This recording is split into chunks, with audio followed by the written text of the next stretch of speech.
Hello everyone and welcome back to the Great Book of Grudges. My name is Nathan and we're finally back with Warhammer 40,000 Battlesector. It's been a while, but the publishers Slytherin Games got in contact with a newer build and now we get to show off a campaign overview with what you can expect in game. Last time we were only able to show off 2 battles and we weren't really able to show off any new mechanics, but this time there's gonna be a lot more, so let's not waste any more time and jump right in. If you're not too well versed in Warhammer 40k lore, especially revolving around the Blood Angels, the intro screen will give you a little bit of information with what's going on. A small gist of it is that the Blood Angels chapter have almost been completely decimated. A large Tyranid invasion has taken down their numbers quite dramatically, but the Primarch of the Ultramarines Roboute Guilliman has arrived with the Primaris Marines specifically for the Blood Angels, and here is where the Firstborns and the Primaris are now introduced. Other than that, there are 4 basic campaign options, ranging from Novice, which is pretty much easy mode, all the way up to Company Captain, which is very hard, legendary, depending what you're used to in different other games. But there's also a lot of customability when you go into the difficulty settings. You can even make the enemy AI a lot smarter, make their units a lot stronger, or make them weaker, depending on how you want to play the game. It's completely up to you, and it's great to have so much customability here. If you really just want to play to enjoy the lore, then you can do without a problem, or if you want a bit of a more intensive challenge, that also works too. Time flows in contradictions since the invasion. There's an unexpected slowness in the aftermath of an impossible victory. A languid sweetness of air, tasted by the hapless victor. And yet, I also feel the turning of change, and the accumulated minutiae that falls to the survivors. Corpses to be burned, fortifications to be rebuilt, neophytes to be blooded.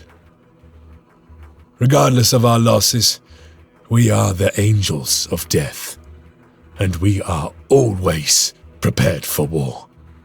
Not that these are concerns for the fledgling Primaris right now. Balfora is an unforgiving tutor. Dante says that you are blood angels. Prove it!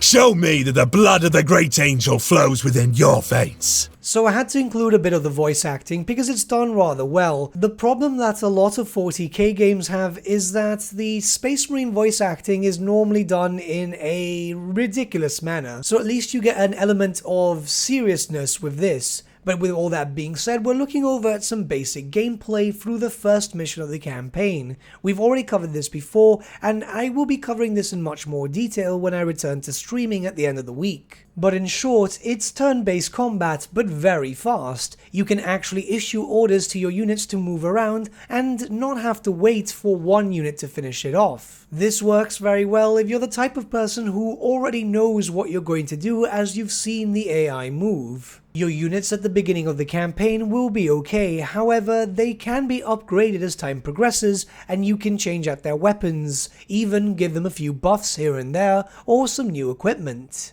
The first mission will be relatively easy, of course, because, well, it's what introduces you to the game, barring the tutorial. But you'll see here that completing missions will give you access to tokens, and they're a rather important currency for the progression of your campaign, which we will go over in detail later on in this video. You'll also be told some stats regarding how many enemies are left at the end of the match, and the accuracy of your units. This is fairly useful as you start progressing through your campaign, and you start unlocking more and more units. We won't be able to show off the full roster just yet, I'm assuming that's going to be in a future embargo, but through the units that I've had access to, it's always good to be able to see how they perform, just in case you need to change out your loadout. Now we're going to look at some more mechanics of the game, but before that I want to show off a rather important cutscene. In the grim darkness of the far future, there is only war. People are born, they live, they suffer, and die. Rarely of natural causes. Days prior to the fall of Cadia, Dante faced his greatest challenge. High Fleet Leviathan had broken through the Krypton shield and the Tyranids bore directly for the sacred homeworld of the Blood Angels, Baal.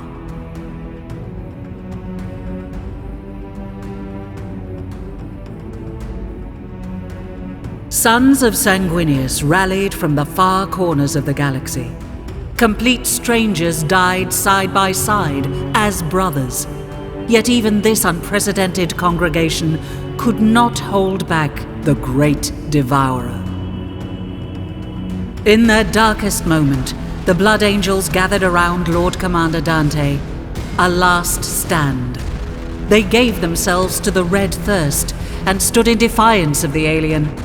Not for survival, for the chapter was doomed, but for the honor of their sire, the great Angel Sanguinius.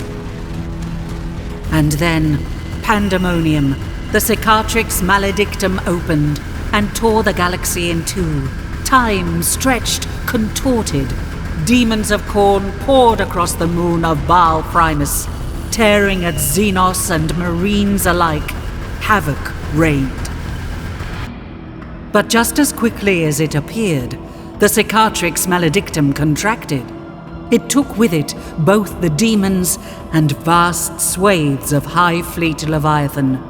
In their place, the Indomitus Crusade appeared, helmed by the Avenging Sun himself, Primarch Robute Guilliman. The blessed Primarch didn't just bring relief to Baal. He brought with him the Primaris Space Marines, thousands bearing the mark of the Blood Drop. The Primaris were larger, stronger, more resilient than their firstborn brethren. But to the Blood Angels, they represented a different kind of salvation. The promise of these super soldiers was of an improved gene line, more pure and closer to that of Sanguinius. Away from prying ears, Archmagos Call whispered that they showed fewer signs of the flaws that plagued the great angel's blood. No more thirst beating at their hearts. No more armor to be painted black. A semblance of normality has since returned to Baal. The monolithic Indomitus Crusade prepares to leave. Commander Dante, now Lord Regent of half of the Imperium, works to heal his chapter and Baal of the trauma suffered at the hands of Leviathan. And on the moon Baal Secundus, Sergeant Carlion hurries to the aid of a sanguinary priest. So yes, a rather long cinematic, and you might be wondering as to why I said this was so important. Well, it's obviously not so important for Warhammer 40,000 fans, as they're usually already aware of the events surrounding the Indomitus Crusade, the birth of the Primaris, and so on. However, this will likely help a lot of people who aren't used to the 40k universe. A small 4-minute cutscene which can pretty much pack a lot of information in one go. It doesn't have to be something completely massive, but it does have a lot of benefits. Before we continue, I of course have to state that this is not a review, but something which I myself, as a long-term Warhammer 40,000 player, I've been playing since I was very young. I've always noticed that video games never really implemented a storytelling vibe very well, and it can always be very daunting for people who aren't used to the universe. Let's be very honest here, while many of you watching this video right now will not have a problem watching a 2-hour lore video on the history of the Blood Angels, their chapter master, their Primarch and all that, people not used to that universe might not be so interested, so this stuff is very important as it makes the universe accessible. More 40k developers need to do this. It sets the scene incredibly well, and it makes more people potentially become fans of the universe as a whole. But let's get back into game mechanics with army management. So here we'll be able to recruit our forces. Right now, since I'm only very early into my campaign, I only have access to 3 different units. The Space Marine Intercessors, the Firstborn Assault Marines, and of course a personal favorite of mine, the Aggressors. Like I said before, as we move on through the campaign and complete more missions, we'll be getting more units naturally unlocked, but until then, these units will work perfectly fine. There is a limited amount of units that you can have in your army, and even then, if your units cost too many points depending on the point limit of the matches themselves, you won't be able to bring them all. However, you do have a reserve section here too. I don't believe there's a limit as to how many reserves you can have. I've been playing for a while and racked up a decent number of reserves, as I did play around with different types of loadouts, and I didn't really hit any sort of limits whatsoever. You will remember that when the first mission was completed, we got access to some tokens, and these tokens can be used in the HQ upgrade section. This is a rather interesting tech tree in a sense, as not all of it is available right now. In fact, the more characters you start unlocking, the more techs you'll be able to get in the future. Now, the upgrade tokens themselves aren't just dedicated to the character, but the character has some units which are related to him. So say for example, on the far left you can see the auto bolt rifle. Now that auto bolt rifle is actually for the Primaris intercessors. You'll be able to change their weapons out once you unlock that. You'll get a lot of customability here, especially as you start unlocking more and more characters. You don't have to spend the tokens as soon as you acquire them too, so you can wait and see if another character's upgrades are better suited to your playstyle. There's a lot of different ways to play this. You don't have to just focus with a well-rounded force. As far as I've seen, at least on Astartes difficulty, you can try and work in different types of play. This is the perfect example, as you can see. Right before beginning a new mission, it will tell you how big your army can be in terms of points, which is just 600 for Venomous Corruption, and how many tokens you'll acquire for completing it. However, in the following mission, you'll see that you'll still get rewarded free tokens, but also, if you successfully complete this mission, you will also be able to recruit Hellblasters, another Primaris unit, and Landspeeders, a Firstborn Space Marine unit. You'll also be able to have more units on the field, as your army point limit here is 700. I myself have been favoring Intercessor spam, but I think that's because I picked up a rather bad habit from 9th edition Warhammer 40,000. Changing weapon loadout happens during your deployment, and all you have to really do is click on that eye icon over there, and if you have multiple weapon options, you can change them as you wish. This works out very well, because if you do it during deployment, you can mix and match your units as you wish. You can have multiple different intercessors with different types of bolters, provided you've unlocked them first, of course. Which is why I stated before, it's important to save up those tokens if you want to have a different type of playstyle. As you can see here, our brother Apothecary will be able to unlock different weapons for the aggressors. They are rather powerful in both burst damage and even in melee, so it really depends on how you want them to act. Either way, they're still relatively tanky, so whichever way you use them, they're still gonna be quite strong. So Battlesector seems to be shaping up quite well. Mechanic-wise, it does bring a lot of interesting things to the table. So far with this build, I've only been able to play 6 levels of the campaign, and it's been playing out rather well, as it's been able to give me a reason to go back and experiment with different playstyles. I'm looking forward to see how this progresses. An official release date was recently confirmed, the 15th of July, so that's a decent amount of time away, but not long enough that it's going to feel like absolute ages. This is my second time playing with a different build, and each time I've been impressed more and more. I can't wait to see what happens in the future,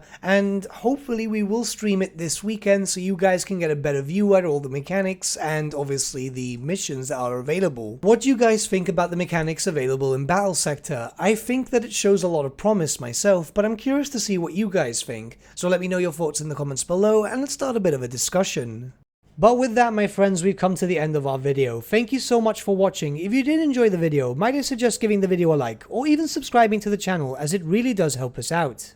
In the description section below are various links to different social media platforms such as Facebook, Instagram, and Discord. Also in the description section is an affiliate link with Element Games, where you could buy loads of hobby-based products, not just Warhammer, for 10 to 25% off. Making a purchase using that link and also our special code, which is also in the description, supports the channel at no extra cost to you, which we think is rather cool. A big thank you to our patrons. Your support means the world to us. It's amazing that people want to help a small channel like us grow and get to a higher level of content. A big thank you to Gibraltar LUSC, Ryan Bertsche, Andrew Prince, and Okro for subscribing to us at our Fane level. You guys are super cool. And a big thank you to Edward Yule, VS Vasan, Aaron Whitman, and Shaggy for subscribing to us at our King level. Honestly, we can't thank you all enough. And lastly, a big thank you to all of you for liking, sharing, and commenting on these videos. Honestly, it's because of you guys that the channel's been growing at such a great pace lately, so we can't thank you all enough. But with that, my friends, thank you so much for watching once again, and we shall see you all again very, very soon.